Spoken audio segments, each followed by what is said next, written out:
ঠিক না, আমরা আরো অনেক বেশি ভোটে এগিয়ে আছি।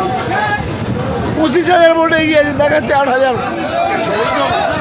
আগেরবার 1 লাখ ভোটে জয়লাভ করেছিল, এবার কতটা ভোটে সৌগতর 1 লাখের বেশি হবে। এখনই তো 30,000 ভোটে এগিয়ে আছে, কিন্তু দিচ্ছে না। মোর দ্যান 30,000, 30,000 ভোটেরও বেশি অধ্যাপক সৌগত রায় এগিয়ে আছে 5 রাউন্ডে। অতএব ইউ ক্যান আন্ডারস্ট্যান্ড যে 12 রাউন্ডে 1 লাখ ভোট ক্রস করবে। অভিষেক বন্দ্যোপাধ্যায় বলেছিল 30টা আসন একমাত্র তৃণমূলই পাবে, 30টা পাবোই, 32 হচ্ছে।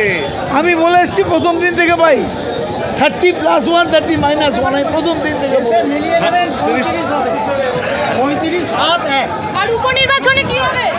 আমরা জিতবো, সাহেব থেকে জিতবে, কেউ উঠতে হবে। সাহেব থেকে জিততে ভোটে এগিয়ে আছে, অনেক ভোটে এগিয়ে আছে। আর উপনির্বাচনে দলকে যে সরিয়ে রেখে যে অন্য দলে যুক্ত হয়েছিল সেও কিন্তু আপাতত দেখা যাচ্ছে পিছিয়ে সে পিছিয়েই থাকবে, পিছিয়ে থাকবে, ওর কোনো ব্যাপার নেই। যেমন তাপস রায় অনেক পিছিয়ে গেছে, সজলও অনেক পিছিয়ে থাকবে।